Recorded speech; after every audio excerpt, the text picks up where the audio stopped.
Adamastor.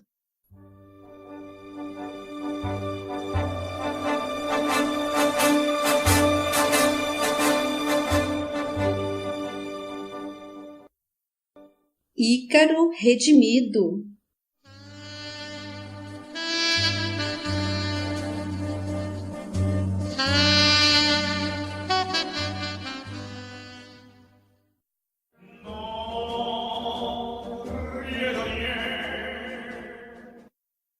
Capítulo 20. Fisiopatologia da arrogância.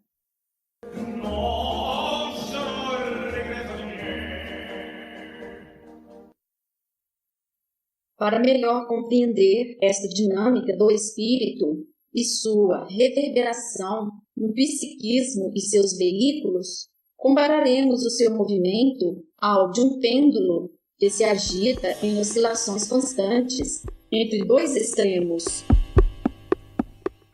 Em um polo que chamaremos positivo, domina o crescimento do ser,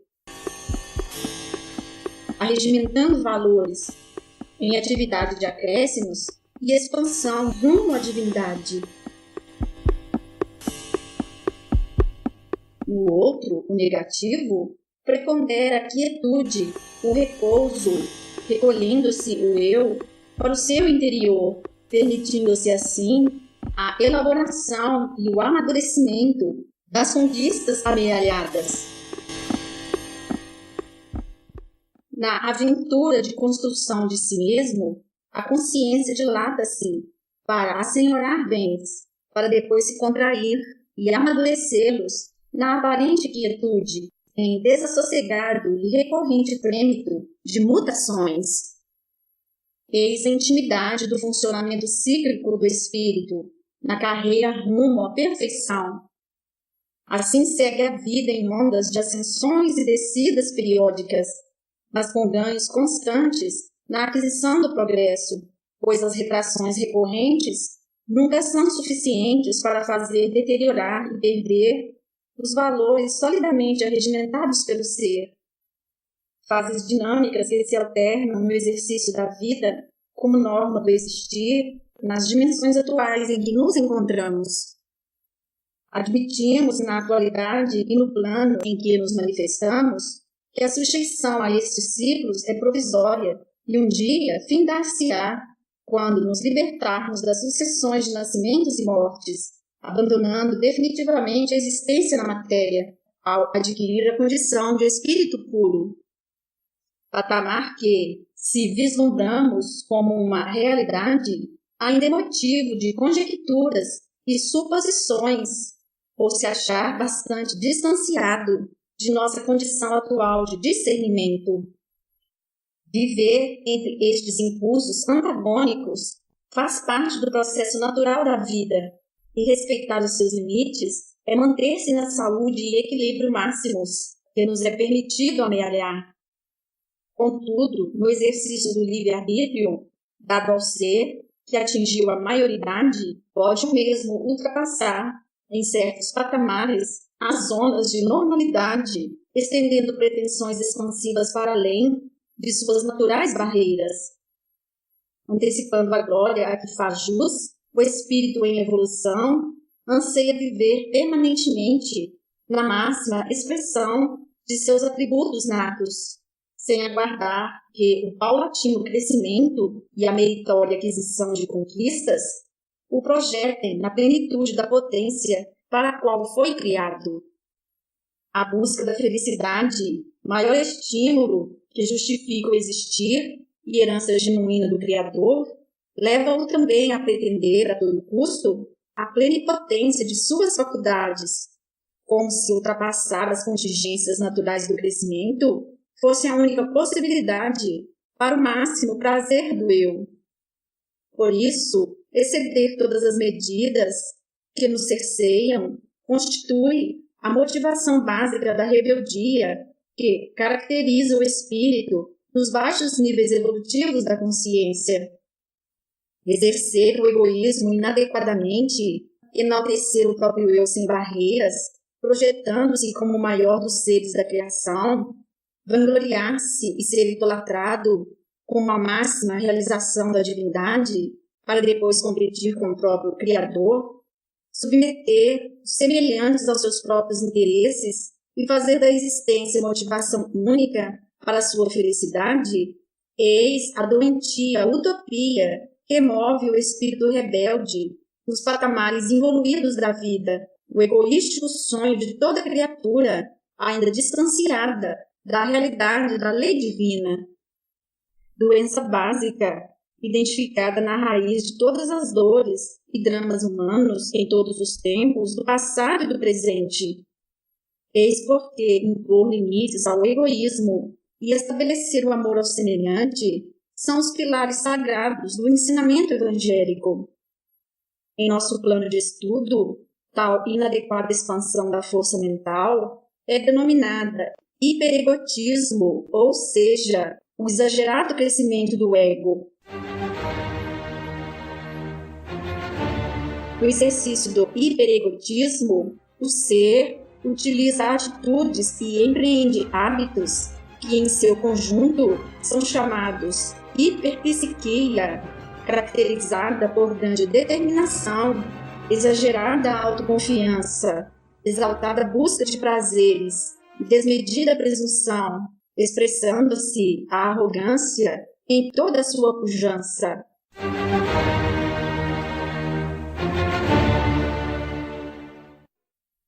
Como se pode entrever, o hiperegotismo é doença que nos acompanha há tempos na jornada da vida, tendo se incorporado como um hábito em nossa personalidade. Reflexo herdado da vida animal, que nos entreteve por longo período, o exercício pleno do egoísmo ainda nos abasta o eu de falazes alegrias. Superar os demais em todos os aspectos, ser maior por simples deleite da vaidade, é sabor intensamente almejado por todos os anseios humanos, em todos os tempos, mesmo que para isso seja preciso roubar a alegria alheia e semear infortúnios, pois liquidar aqueles que nos obstaculizam a cobiça sempre justificou os mais bárbaros atos. Por isso, a motivação excitante de todas as maldades empreendidas pelo espírito, na jornada dos séculos, sempre se baseou nos arroubos do egoísmo e do orgulho.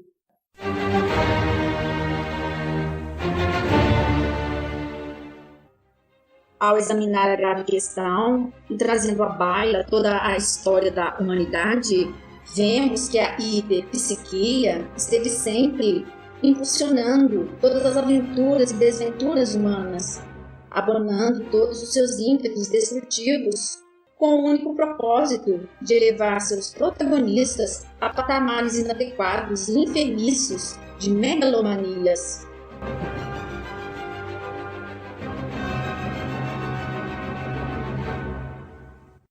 Não fossem os naturais óbices que a sabedoria divina nos impõe, não haveria fronteiras para a arrogância do espírito evoluído. Arrogância que continua sendo a motivação básica de nossos interesses doentios, onde quer que nos expressemos, na carne ou fora dela, alimentando-nos com psiquismo hiperegótico, com permanente desejo de projetar-nos acima dos demais. Sentimento que sustenta a competitividade, chaga da sociedade atual que, qual erva daninha, corrói os valores da bondade, semeando todos os males possíveis.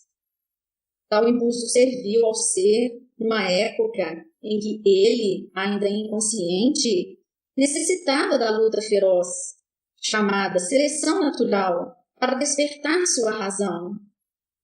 Porém, passou a ser contraproducente e indutora de sofrimentos quando ele cresceu, tornando-se consciente de suas responsabilidades perante os irmãos de jornada. A necessidade de sobrepor a própria personalidade acima dos demais ainda supera a fraternidade genuína. Ilustrar o brilho pessoal da vaidade justifica erroneamente todos os males dos sentimentos. Se nos tempos modernos a força bruta paulatinamente vem perdendo sua utilidade, as armas sutis da astúcia permanecem ativas, sempre prontas a solapar os valores alheios, a serviço ainda da mesma exaltação enfermiça do eu. Os males do hiperegotismo não se restringem à imposição de dores ao outro, mas é capaz de trazer graves prejuízos para o seu protagonista, que, acreditando amealhar vantagens em suas vãs vitórias, na verdade colhe prejuízos para si mesmo. Em um primeiro momento, depois de atabalhar o espírito de estouvada satisfação, a força mental, inadequadamente hiperimpulsionada, irá embalar as energias perispirituais, dinamizando-as inadequadamente. Instala-se a hipertrofia, caracterizada pela exaltação desmedida de todos os veículos da força mental. Todo o organismo é acelerado por exasperados estímulos que levam à imprópria e exagerada excitação do sistema límbico, dos núcleos encefálicos, com consequente superativação de todos os sistemas orgânicos a eles subordinados.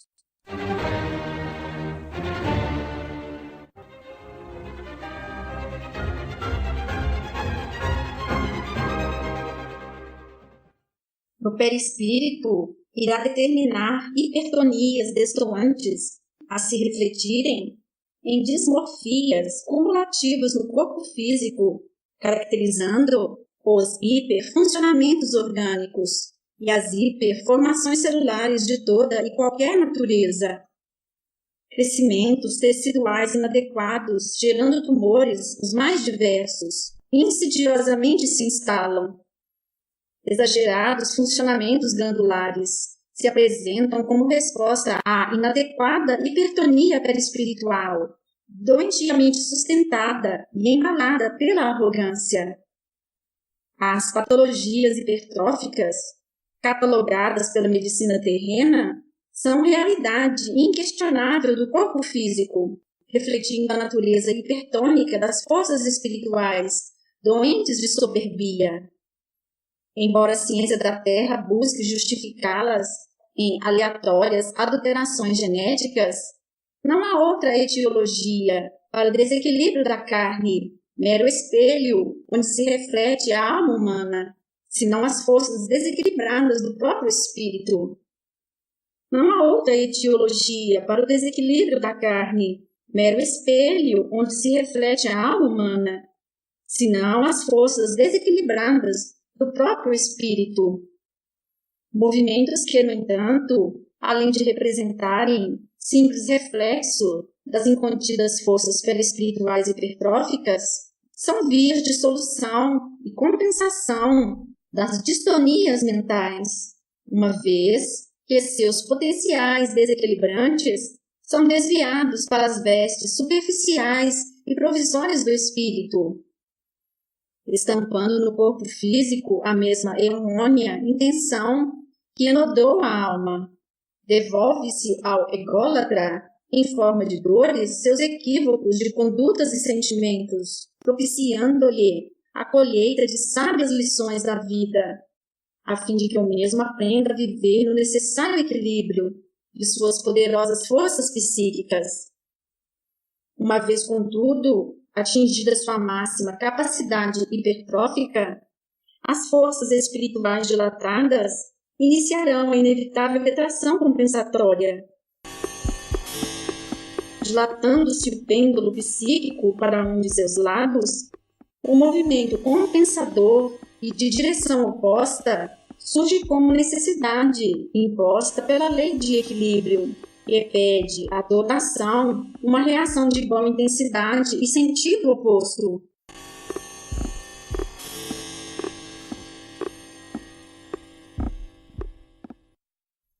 O hiperegotismo se compensará com o movimento oposto, ou seja, a inevitável e acentuada contração da força mental.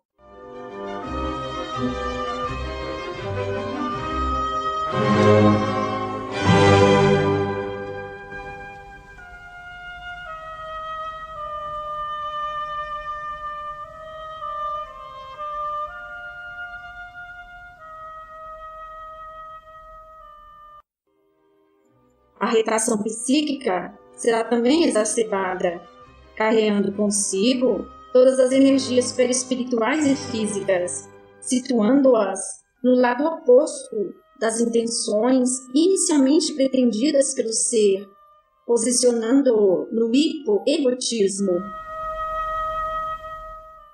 A personalidade se embalará de completa depressão de suas potencialidades. O sabor das errôneas vitórias se torna pesar, configurando o que denominamos hipopsiquia. E na Terra se identifica como os distúrbios depressivos.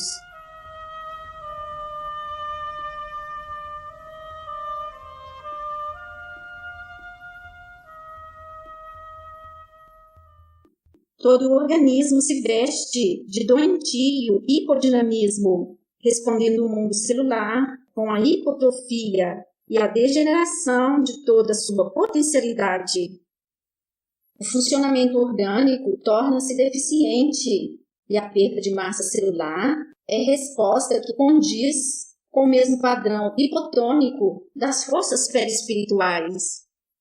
A arrogância perde sua expressão e o ególatra, de sua exaltada posição de valia, precipita-se, embora não o desejasse, na deterioração dos bens roubados da vida, configurando-se a derrocada da autoestima.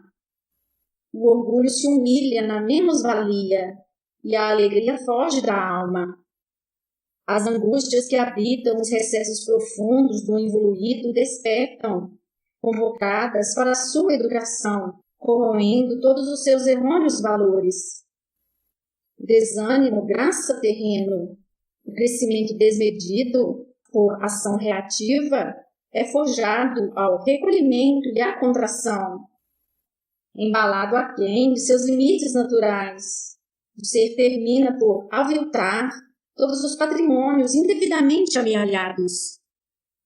Reconheceremos, portanto, que as causas reais e profundas da depressão se encontram nos abusos do poder, na egolatria, na vaidade e na doentia exaltação do ego. Partindo da arrogância e seus exaltados movimentos, compreenderemos facilmente a fisiopatologia em vigência na depressão. A depleção de todos os recursos orgânicos e psíquicos que caracterizam essa patologia é consequência natural dos abusos do amor próprio na aventura da vida. O desvalimento é a colheita obrigatória dos excessos empreendidos, vicejando a menos-valia, onde existiu a supervalia. Movimento de igual intensidade e sentido contrário da altissonante expansão anterior. E toda a maldade que o ser empreendeu para manter o enfermiço patamar de arrogância o levará em igual potencialidade para o polo oposto de suas intenções, forçando-o à colheita das dores semeadas e à aparente perda dos valores angariados no jogo da vida. A alegria feita de penúrias alheias se tornará tristeza, caracterizando a depressão em suas múltiplas manifestações na espécie humana. Eis, em última análise, a causa dessa enfermidade, doença responsabilizada pela inibição do potencial humano, mas fruto de seus próprios desequilíbrios e imposta a ele por lei de compensação. Não admitimos na atualidade de nosso conhecimento outra possibilidade de compreensão para a etiologia de tal doença, justificando a sua existência e necessidade. Aquele que se sente carente de valores pessoais e vive premido por angústias depressivas inexplicáveis, encontrará sempre impérvia e aparatosa exaltação orgulhosa do seu eu a causa da inaparente contração de sua personalidade, identificada comumente em justaposta existência anterior. Compreendemos assim que o egoísmo e o orgulho são, de fato, as verdadeiras chagas do espírito, e os valores etiológicos da depressão e do suicídio. Não digamos, portanto, que a depressão acomete o homem como se ele fosse mera vítima de suas angustiosas e inexplicáveis patologias. Uma lei dirige-nos a todos, conferindo alegrias e dores, conforme as semeamos no campo de nossas ações psíquicas. A dor pertence sempre à colheita e nunca é por si só a causa primeira de nossos males, pois não somos imolados pelo acaso, mas por nossa própria rebeldia diante das leis divinas. Aquele que já nasce com a personalidade carente de valores pessoais necessários à vida, semeou ações e intenções opostas, determinantes de tal condição em existência anterior. Quando, entretanto, o embalo hipertrófico é por demais exaltado, a hipopsiquia reativa se encaminha inevitavelmente para a psicólise, ou seja, para a ativação dos mecanismos autodestrutivos do ser. A exaltada força vital se converterá em impulso antivital. O potencial divinizante da vida será negado, embora o ser não o queira. O desejo de morte, de modo intrigante, instala-se no espírito, de forma consciente ou não. De outra maneira, não se poderia explicar a existência de tão antagônico sentimento, passível de se estabelecer em um ser que foi criado sobretudo para a vida. Em desmedida contra-reação, as forças mentais mal conduzidas irão se impor contra o seu próprio protagonista. E no plano espiritual, quando é sobremaneira intenso o primeiro movimento que motivou a hiperpsiquia, o desvalimento da personalidade caminhará para a catatonia, a catalepsia e a apsiquia, ou seja, a completa inibição do metabolismo da consciência, caracterizando no desencarnado a morte ovoidal, fim da malfadada aventura da arrogância humana. Embora a fisiopatologia da arrogância se reverbere naturalmente na continuidade da vida após a morte, exaltando o impulso autodestrutivo, este jamais conduzirá à completa derrocada do ser. A substância da vida, patrimônio do Criador, não pode ser anulada pela criatura. Os embalos da poderosa força mental não podem se deter jamais, e o espírito não consegue, de fato, destruir-se. Ele se erguerá, mais dia ou menos dia, para prosseguir na aventura do viver, reconduzindo-se ao soerguimento de si mesmo, no refazimento evolutivo e na busca de novos equilíbrios que lhe facultem alegrias genuínas.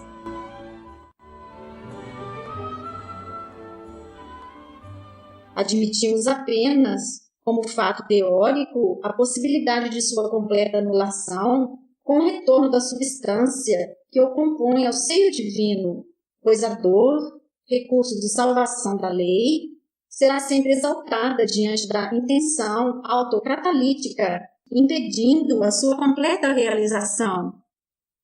Depois que vimos a fisiopatologia da autodestruição, podemos compreender agora que a depressão, a psicólise e a ovoidização são fenômenos desencadeados pelo próprio ser e se baseiam no dinamismo mórbido da arrogância, a supervalorização doentia do eu, que deseja ser mais do que é, além de seus limites, crescer e projetar-se acima do outro, terminando no oposto de suas errôneas intenções. Toda felicidade roubada do bem-estar alheio, que deprime e menoscaba o próximo, a quem deveríamos aprender a exaltar, é-nos devolvida na mesma medida da desvalorização imposta, sendo a motivação maior para a nossa própria desdita, causa primária dos transtornos depressivos. Não há outra etiologia possível na equilibrada lei divina para dores que de outra forma não se justificariam.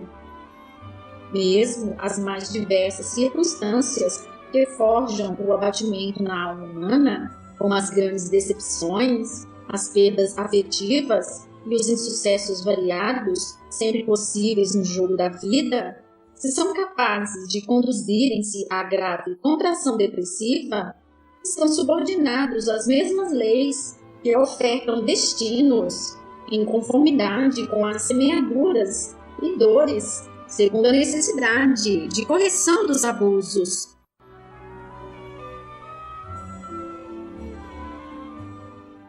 O que atesta que as causas da depressão estão em desacordo com a lei é o fato de que o deprimido, sem uma aparente causa que o justifique, sente repentinamente como se todas as forças do universo estivessem contrárias a ele, sem entender que, na verdade, ele é que se antepôs a elas num primeiro momento.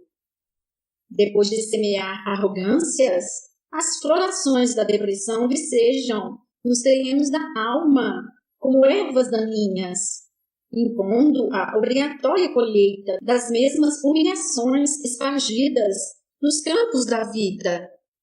Eis porque o egoísmo definha e o orgulho retrai na contração reativa das energias que sustentam o ser.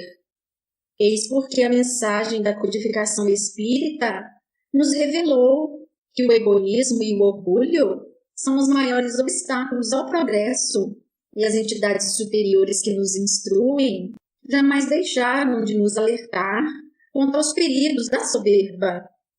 A sagrada doutrina é pródiga de mensagens nesse sentido, especialmente o Evangelho segundo o Espiritismo, dentre as quais podemos citar as sábias palavras do Espírito Adolfo, sempre lembradas em nosso plano, alertando-nos de que, quando o orgulho chega ao limite, tem-se o início da queda.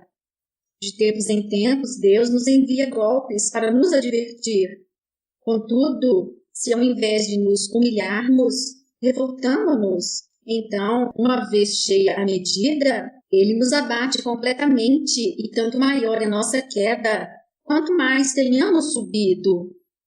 Isso está na questão 785 do Livro dos Espíritos e no capítulo 7 do Evangelho segundo o Espiritismo.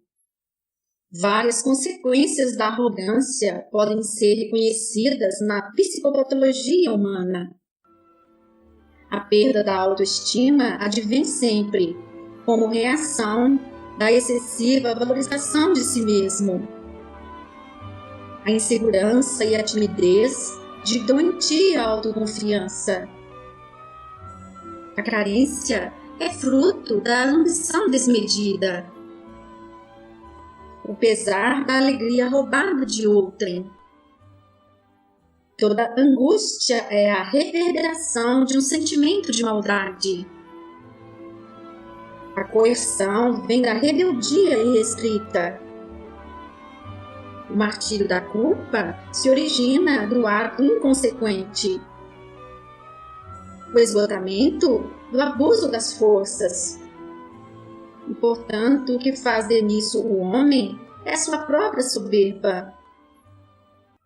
Estejamos certos, não há sofrimentos injustificáveis na lei divina, e ninguém padece melancolia sem antes tê-la semeado nos corações alheios. Eis delineada em rápidas considerações a real causa da depressão humana e suas graves consequências.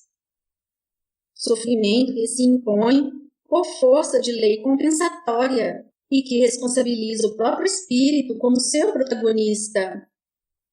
Eis, enfim, porque o Mestre nos asseverou com clareza que todo aquele que se exaltar será humilhado. Lucas 14, versículo 11.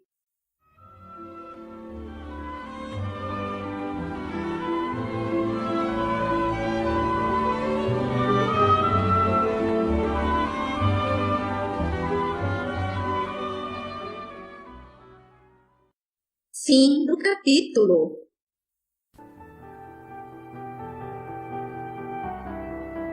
E ele lhes propôs esta parábola, dizendo: Que homem dentre vós, tendo 100 ovelhas e perdendo uma delas, não deixa no deserto as 99 e vai após a perdida, até que venha a achá-la?